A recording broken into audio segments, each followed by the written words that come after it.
While most of Britain spent the 20th century forgetting what it used to eat, a small number of English pubs never changed their menus.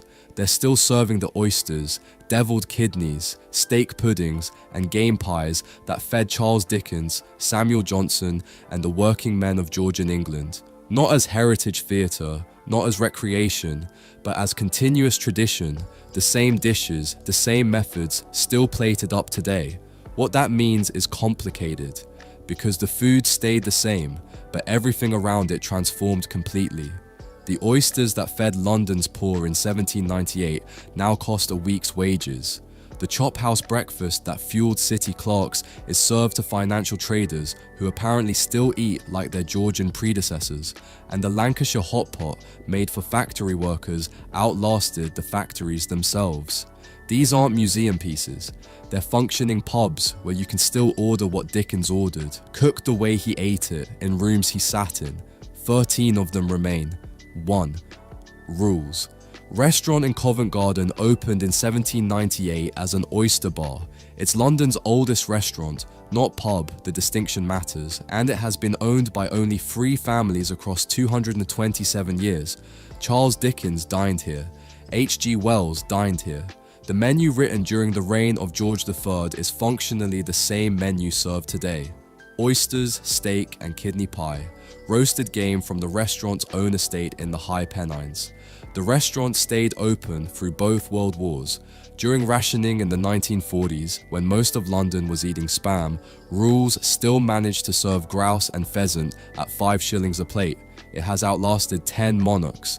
But here's what changed. In 1798, oysters were cheap protein for working people, before overfishing collapsed the beds, before they became luxury items. The menu survived intact. The class meaning inverted completely. What fed the poor now feeds wealthy theatregoers in a dining room designed for Victorian affairs, where Edward VII reportedly entertained Lily Langtry in private booths built for discretion. The food is the same. Everything it signifies is opposite, too. Ye olde Cheshire, Cheese on Fleet Street was rebuilt in 1667, immediately after the Great Fire of London on medieval foundations. Samuel Johnson had a regular table here in the 18th century. His chair is still displayed. Charles Dickens set a scene from A Tale of Two Cities in the Chop Room. This is where literary London actually happened, not just visited. The pub's location made it the journalist's hub, the place where the men who defined how the British Empire saw itself came to eat. What they ate was the pub's famous pudding, steak, kidneys, oysters, mushrooms, and larks, weighing up to 36 kilograms, served weekly to crowds that gathered just to watch it cut. The pudding is gone now, the larks are protected, the scale impractical, but the deviled kidneys remain. The chops grilled over open coal fire remain. The steak and kidney pudding in suet crust, steamed for hours, remains. The menu that fueled the writers of Georgian and Victorian Britain, the men who wrote the news, the novels, the essays that built a literary culture, is still being served in the same wood-panelled rooms where they wrote it. 3. Simpson's Tavern opened at 38.5 Cornhill in 1757. It's the City of London's oldest chop house, and it has operated with a kind of defiant anachronism ever since, serving steak and kidney pudding, pork chops, and stewed cheese to financial workers who eat like Georgian clerks, because in some fundamental way, the city never actually modernized its appetite. Women weren't admitted until 1916, 159 years after it opened. The tavern closes at 3 in the afternoon, maintaining 18th century working hours when dinner was a midday meal. There are no reservations. You sit on benches at shared tables, first come regardless of wealth, in a dining room where the kitchen is visible. A transparency about food preparation that was unusual for the period and suggested honesty. In 2022, the landlord suddenly changed the locks. The chop house closed. Then it reopened under new management in late 2025 with a pledge to keep the spirit and the menu largely intact because some things survive landlords. V. Chop house is one of them. What persists isn't the building's ownership but the city's appetite. 7 generations of financial workers who apparently need their stewed cheese and chops prepared exactly as they were when Samuel Pepys drank on this site before the current building even existed. 4. The Guinea sits on a Mayfair backstreet, licensed since 1423, serving grass-fed, dry-aged British beef alongside devilled kidneys, Scotch eggs, Welsh rarebit, and pork crackling from a wall-mounted menu that reads like deliberate resistance. This is Mayfair's secret working-class heart, the pub that fed servants, stable boys, and tradesmen who made aristocratic London function, while the grand houses around it became Britain's most expensive postcode. The Guinea didn't adapt to its neighborhood's transformation. It just kept grilling steaks over charcoal, aging beef in original cellars, serving the kind of unapologetically British food that was considered embarrassing in the 1990s and is now considered distinctive. No chips. Potatoes come roasted or jacketed, prepared in pre-chip era style, because the menu reflects a moment before French fries arrived. The pub didn't change with fashion. Fashion came back to where the pub had always been. What makes the Guinea significant isn't that it preserved luxury, it preserved ordinary. The food of invisible workers in a visible neighborhood still served while everything around it gentrified into unrecognizability. 5. The George Inn in Southwark is London's only surviving galleried coaching inn, its courtyard and wooden galleries intact since 1677. It appears in the will of John Harvard, the man who founded Harvard University, written in 1637, decades before the current building existed. Dickens wrote about it in Little Dorrit. The National Trust now manages it, which means the building is protected as historical architecture, but it still functions as a pub, still serves traditional food including roasts, pies, and seasonal British dishes in the same rooms Dickens described. The coaching yard, where horses were changed for journeys south, is the same yard where people drink on summer evenings. The gallery that looked down on coaches arriving from the city in 1677 still looks down on the same ground. What the George preserves isn't just the menu, but the physical structure of how Georgian London socialized. Galleries for watching arrivals, communal tables, class separation through room choice rather than exclusion. The food completes what the architecture begins. Eating here means inhabiting the spatial and culinary logic of coaching-era England, where travel required standardized meals and the inn provided both shelter and dinner in integrated experience. The Georgian ordinary, fixed-price communal meal at set time disappeared almost everywhere else. The George kept it. 6. Ye Olde Trip to Jerusalem in Nottingham is built into sandstone caves beneath Nottingham Castle, claiming to date from 1189. Disputed by historians who note the oldest verifiable documentation of the current structure is mid-17th century. What isn't disputed is that the caves are genuinely medieval, used as a brew house for the castle above, and that the pub has served traditional ales and classic English dishes, including pies and roasted meats from those caves for centuries. The caves created natural refrigeration before refrigeration existed. Constant cool temperature meant beer could be brewed, meat could be stored, pies could be kept. The pub's location was functional before it was romantic. The menu still reflects what could be preserved in medieval cold storage. Game pies, pork pies with hot water crust pastry that's sealed in jelly to keep for days, roasted meats cooked and eaten quickly. A glass case in the pub contains a model galleon covered in centuries of undisturbed grime. According to pub tradition, cleaning it brings bad luck. It has not been cleaned. The ship is Victorian theatre, but it shows how pubs created their own mythology. Stories that justify preservation, that turn continuity into something magical rather than simply practical. 7. The Bingley Arms in Bardsey, Yorkshire claims continuous licensing since 953 AD, unverifiable, but the pub has operated from the same building since at least the 11th century, which means it predates the Norman conquest by a generation. What it still serves is traditional Yorkshire food, including pies, roasts, and seasonal game, with one critical detail most people get wrong. Yorkshire pudding served as a starter with gravy, not as a side dish. That was the original 18th century method. Serve the pudding first to fill people up before the expensive meat course arrived. Economic strategy that became tradition. The building sits in a village recorded in the Domesday Book of 1086, containing fabric from multiple centuries. The claim to Saxon origins is traditional, not proven, but the food is evidence of something older than documentation.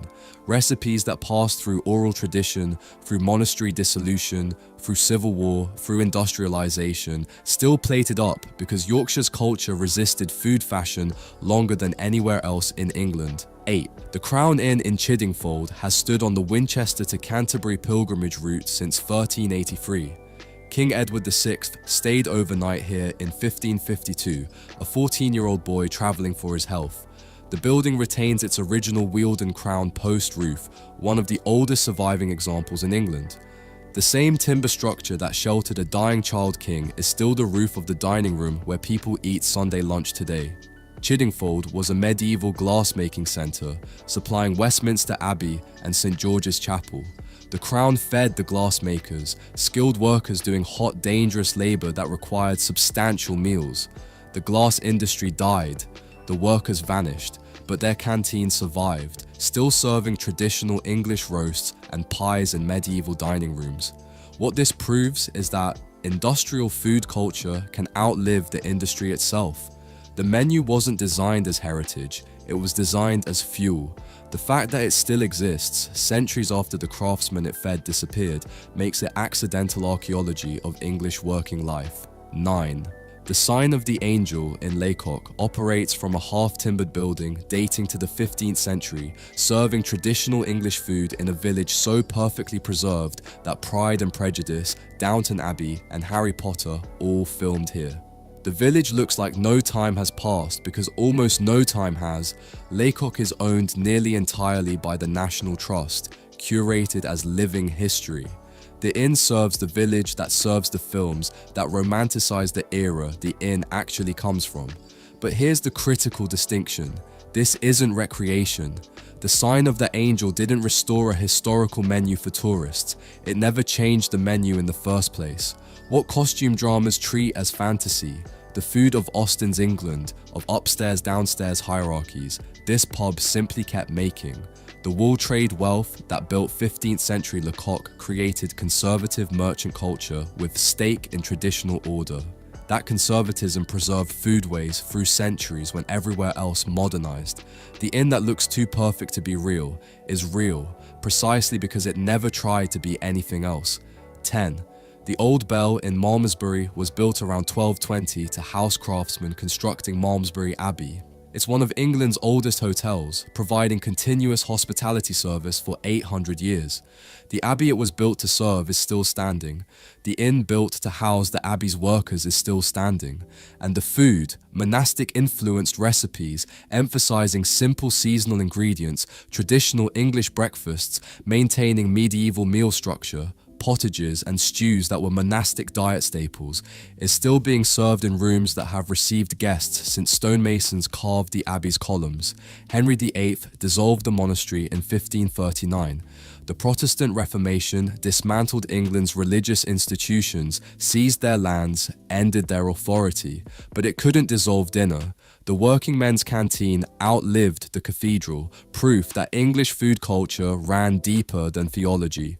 What this pub preserves isn't religious tradition, but the secular appetite that existed parallel to it, craftsmen's meals that sustained physical labor, recipes born from necessity rather than doctrine, eating patterns that survived because bodies still needed feeding, regardless of who owned the abbey or what prayers were said inside it. 11.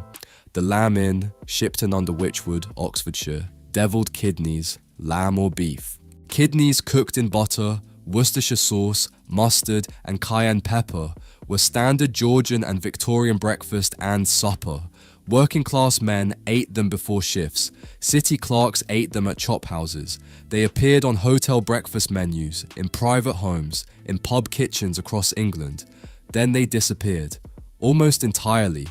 By the late 20th century, kidneys had become the food Britain was embarrassed about, offal associated with poverty and rationing, and the culinary past the country wanted to forget. The Lamb Inn in Shipton under Wychwood never took them off the menu. This 16th century Cotswold Stone Inn still serves devilled kidneys, venison pie, and nose-to-tail British cooking from an exposed beam dining room unchanged since construction. The dish that fed the working classes of 1840 is still here, prepared exactly as it was then. Kidneys split, trimmed, cooked fast in smoking butter with sharp heat and acid bite. What the lamb proves is that disappearance wasn't inevitable. British food culture didn't have to forget its own recipes. It chose to, everywhere except here. 12. The Angel and Royal in Grantham has welcomed travellers on the Great North Road since 1203. Richard III signed the Duke of Buckingham's death warrant here in 1483, sitting in rooms that still serve diners today. The medieval gateway arch, wide enough for coaches and horses, was the entrance to the courtyard for 700 years. It's now the front door. Walk through it and you're walking the same path that medieval pilgrims, Tudor courtiers, Georgian merchants, and Victorian railway passengers all walked before you. The dining rooms behind that arch have been feeding people travelling between London and Edinburgh since before the Wars of the Roses, serving traditional English roasts and seasonal game that reflected the pub's royal associations. This wasn't food for peasants. It was aspirational eating for travellers who wanted to dine like the kings who'd stayed here. Royal visits weren't just history, they were marketing. Still are. The facade is one of the finest medieval inn frontages in England, preserved because it advertised prestige, and the menu followed that logic. Game dishes and roasts that signaled you were eating at an establishment worthy of monarchy. What survived wasn't working class tradition, but the opposite, 8 centuries of class climbing on a plate still being served. 13. Ye Old Man and Scythe, Bolton, Lancashire. The chair in which the 7th Earl of Derby sat on the morning of his execution is still kept at Ye Old Man and Scythe in Bolton. On October 15, 1651, following the Royalist defeat at the Battle of Worcester, he spent his final hours in the pub before being beheaded in the market square outside. The chair remains. Every person who sits near it is sitting closer to the English Civil War than most people ever get. The pub claims founding in 1251, Lancashire's oldest pub, though documentation only goes back reliably to the 17th century. What matters isn't the founding date, but what it kept serving.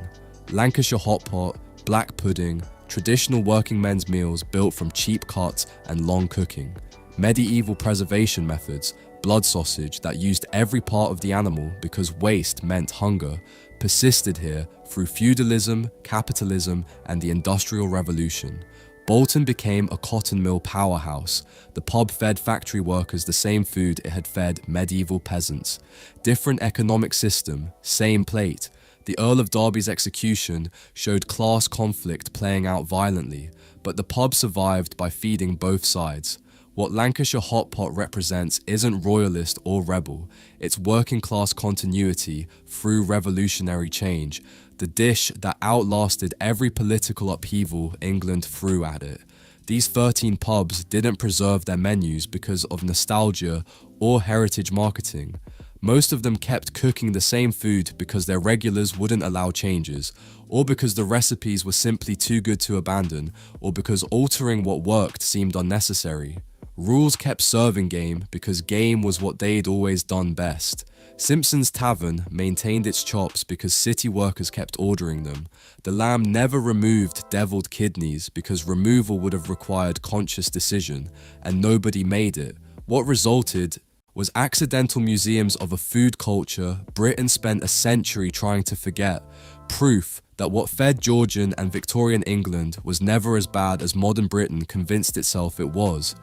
The dishes that Charles Dickens described, that Samuel Johnson ate between writing dictionary entries, that fueled cotton mill workers and coach travellers and medieval craftsmen, they're still here, still being made.